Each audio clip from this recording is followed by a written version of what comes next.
I, female, 25, fully admit before I start this story that I was a bit of a deadbeat and a burden on my parents in my younger days. I mean, I only moved out last year to stay with my boyfriend Andrew, male, 27. Apart from that, I dropped out of college, was addicted to weed, and didn't care about progressing up the career ladder. However, I had a bit of an epiphany recently about how my time here is limited and I'm kind of wasting it. And that got me off my ass. My parents have been supportive of me when I was down and celebrating my successes on my journey up. I set up a well paying business managing influencers now, and Andrew and I are thinking about our first house. The only person who isn't cheering me on is my stepsister Lorelei, female, 27. My mom got remarried about 7 years ago, and I don't have much beef with my stepdad. He's a nice enough guy, and I respect his authority, but Lorelei is just a complete a-hole. She used to constantly sabotage my relationships and disrespect me for being dumb and a failure. I mean, I get that I dropped out and wasn't on the traditional track to success like her, but she always made me feel inferior. Lorelei went to a super fancy college with a great SAT score and currently makes six figures. However, despite doing so well, she has her problems. Her high salary made her financially reckless and she's neck deep in debt right now.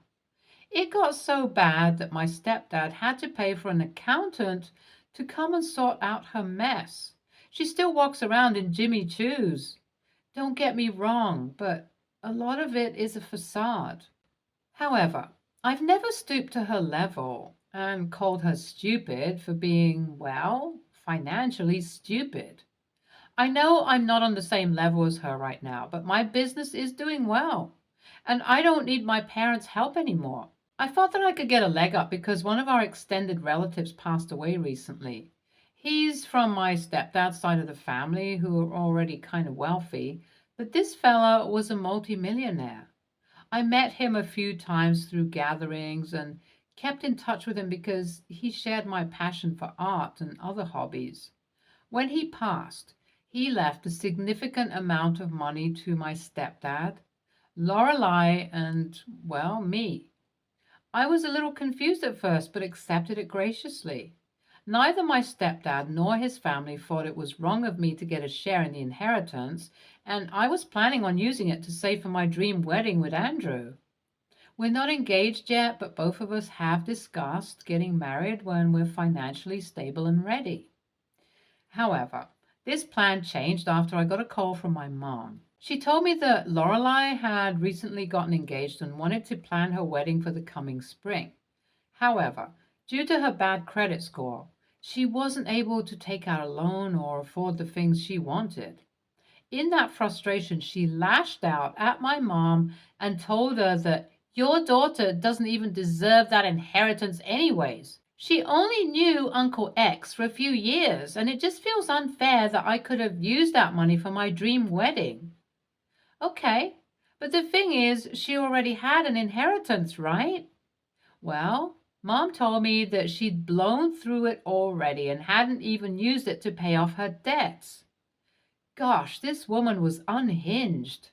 And then Mom sweetly asked me whether I would consider giving my inheritance to Lorelei so she could have her dream wedding.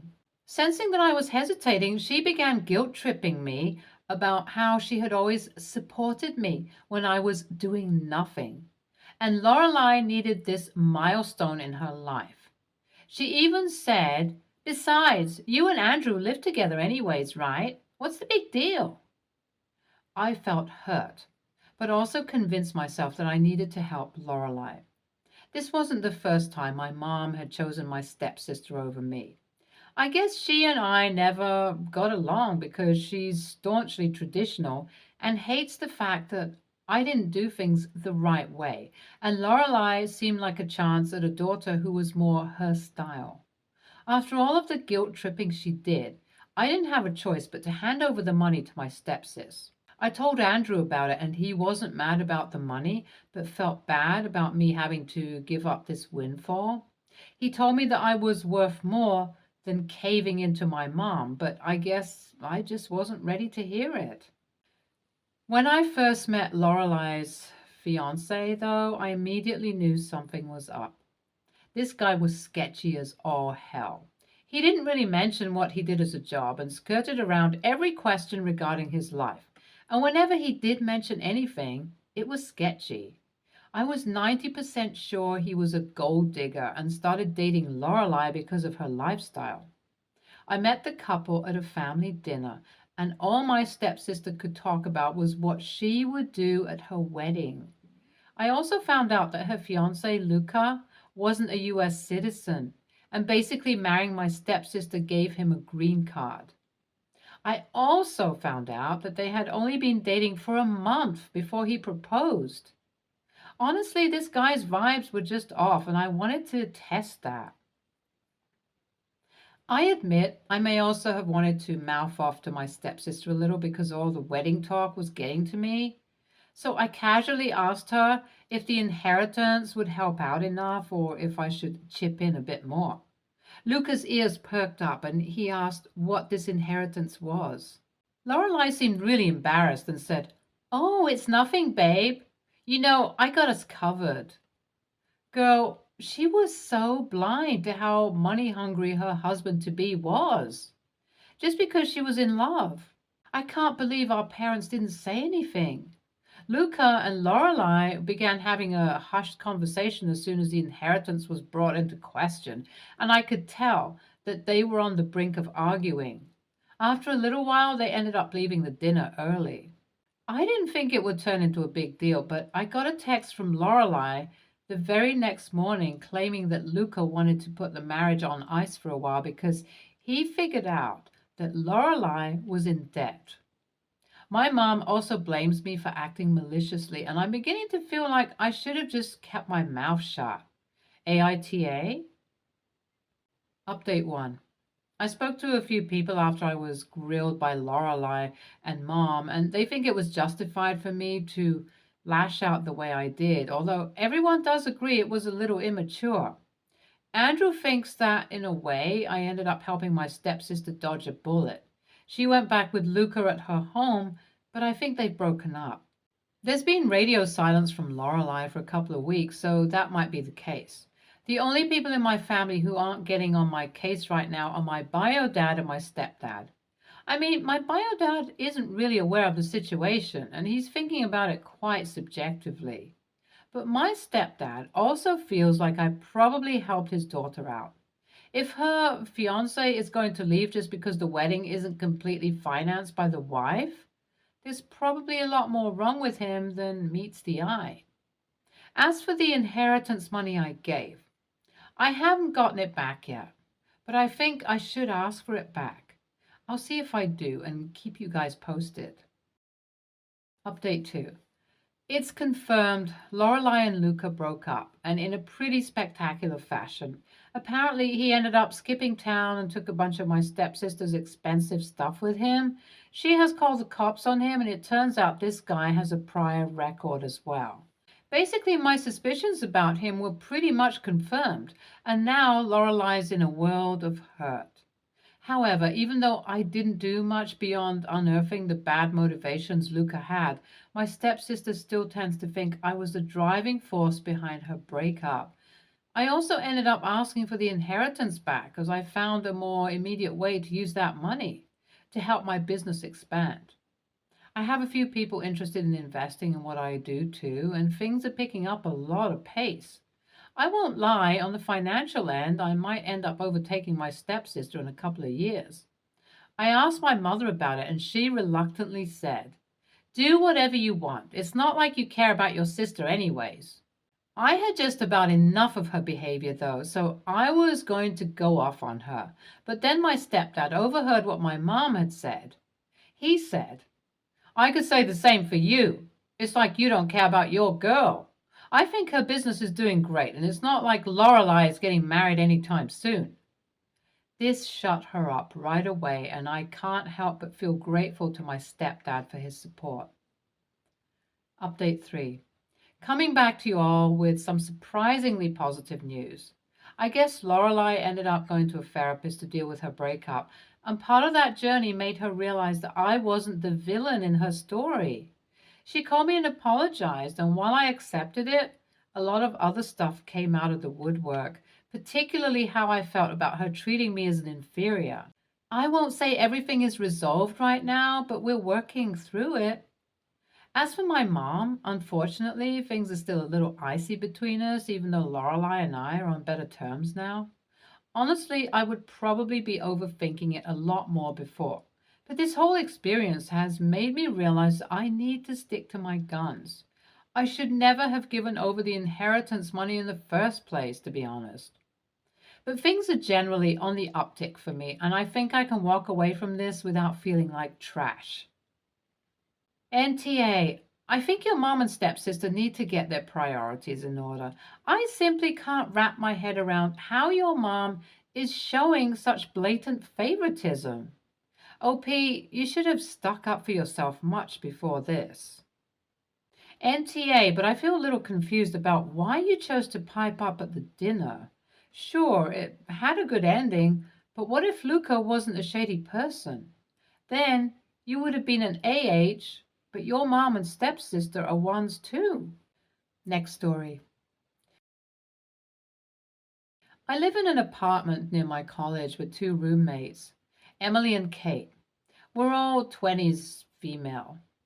The conflict is mainly between Emily and me. So, for context, my mom and I call each other every day and usually a couple of times a day. It's nothing major. I call her when I'm walking back from one of my classes. She calls me when she's making lunch. I call her before I go to bed, etc. The calls combined aren't ever more than 30 minutes, and it's mainly just to check in with each other in our spare time. She doesn't go crazy if I don't call at all. She just assumes I'm busy and we text each other good night. My roommate Emily always had something to say about it and always brushed it off because she's also my friend, so I just assume it was her being annoying for fun. Anyway, she tells me, "It's really weird you still call your mom every day. It's like you have some unresolved issues or something." I look at her and point out she hasn't spoken to her parents at all since we've been back in school from winter break and hasn't seen them in over 3 months. I say, if anything, you might have some mommy issues since you've been ignoring her for 3 months now. Now, both her and Kate, who has always been closer to Emily than me, are saying that I overstepped and people can have different relationships with their parents. But in my head, if they say that, then she doesn't have to comment that I call my mom too much. AITA here? NTA, they open the door to this convo by commenting on your relationship with your mother. It's hypocritical for them to be upset when you comment on her relationship with her mother. And I'm no therapist, but it sure sounds like your relationship with your mom is healthier than Emily's for sure. If I didn't talk to my parents for like 3 weeks, they would be calling me to make sure I wasn't dead or arrested. 3 months is nuts. ESH. If she feels she can comment on your relationship with your mom, with which there are no issues, then it seems only fair that you can comment on her relationship with her mom. Both comments are negative or insult oriented. So you both were rude to each other. I mean, your comment was warranted, but it's still considered the AH move. You could have just left it that you have a good relationship with your mom. ESH. The roommate should mind her own business. As long as the calls are not disrupting her, I don't see what business of it is hers to begin with. Is it a lot? Sure, but you two are close and seem to also be friends. As long as it's healthy on both sides, and I think it's nice that you two are close. OP could have said it is none of her business, but then proceeded to say that she has a messed up family because her roommate doesn't talk much to her family. As someone who has little contact and knows others for different reasons as well, it is very aggravating when people with close relationships pass judgment on situations they know nothing about and say, "It is my fault I'm not close." So yeah, ESH seems appropriate. Next story. My sister asked and I told her, but Even before I answered, I suspected she didn't want to hear what I'd have to say. My sister's expecting her first child. She's not sure if they're a boy or a girl yet, but she started compiling names. I teach elementary kids, and my girlfriend teaches high school, so we are around a lot of kids of different ages. My sister has a love for old fashioned names. Names top of her list are Judith, Margaret, Dorothy, Ethel, Harold, Donald, Albert, and Eugene. My sister and her husband were having some disagreements on names because he felt like the names my sister like are too old fashioned. She argued again that, but he said he doesn't think any child would use those full names in school or with friends. She said they're beautiful, and look at how many Elizabeths and Charleses there are in the world who are young and only use the full name. So she decided to ask me what my experience was with kids, and I told her that in the classes I have taught, none of the kids with classic or old fashioned names go by the full older name. They all go with a more modern nickname. She was already angry, but asked about my girlfriend's experience with older kids, teens. And I said, from what she has said, it's the same. She asked, what happens if we use their full name? And I told her, I always respect what my kids want to be called, and so does my girlfriend. My sister went a little crazy on me and said, just because I don't like the names doesn't mean I should discourage others from using them. I reminded her that she asked me about my experience, that I did not offer it out of nowhere. She told me my snarky little comment about modern nicknames was enough. She said I was calling my future niece or nephew's name ugly already. AITA? NTA. Don't ask questions you don't want the answer to. If she wanted an echo chamber, she should have asked that before asking her ridiculous question. You and your girlfriend do right by the kids, calling them what they request. My son likes to be called Char. Yes, short for Charizard. At school, because in the past there were multiple kids with his name in his class. I can't stand it. But everyone at school respects his request and calls him Char. Your sis will have to learn that she's cooking a little human inside of her, that little human will want things different from her, and she will need to accept that. NTA. She asked, you answered. Maybe she's a little emotional because of the pregnancy, or it might be because it is 3 against 1 at this point. And you didn't discourage her from naming her kid any particular name. You just told her that kids usually shorten their names if they tend to have the said names. It wasn't your opinion. It was something that you and your girlfriend see happening. Next story. I'll be the first to admit that I grew up in a very hands-off type of family. There was no hugging, snuggling, or anything of that sort. So when I met my wife and saw her 3 kids love her so much, it did make me incredibly uncomfortable. But that was a me issue, and I just checked myself into therapy and worked through it. Now the kids are like this with me, and sometimes it's still hard, but it doesn't make me nearly as uncomfortable as it did. However, my wife is fully aware of this because through therapy, I was taught ways to communicate these things to her. So I never asked the kids to stop and never tried forcing my opinions, but I did communicate why I became so weird about it. So she knows. Anyways, fast forward to now. My stepkids are currently 13, 11, and 7. All of them are still very much so snuggly kids and easily wrap my wife up on the couch 4 times a day. The only issue I currently have is that my wife is currently pregnant, high risk. They have her on bed rest and she's only 16 weeks. I simply do not like how rough the kids seem to be with her, though they might not actually be super rough. It seems like it to me, and I'm worried about my wife and my unborn child. Like my 7-year-old stepson will still lay on his mother's chest. Granted, he also is a small kid and has some ailments, ASD and ODD. I don't want him laying on his mother's chest. Or the 2 older ones will lay beside her, but like half on her. I don't want them doing this either because their legs, half of their torso is on top of their mother's stomach. And again, she's high risk. I don't want them unintentionally hurting her. So whenever I see it now, I either tell them to stop or constantly remind them to be careful of their mother's stomach. My wife flipped yesterday. She never snaps, but she absolutely did this time and told me quite bluntly to shut my freaking mouth. Because if my attitude makes it so her kid stops snuggling her, she will never forgive me. Insists she is fine and she wasn't, she would say something. It's been tense here. AITA? YTA, your wife is pregnant. She isn't a porcelain doll to be placed on a shelf. It is not okay to tell her she can't cuddle with her kids. Stay tuned for more stories from our girl relationships.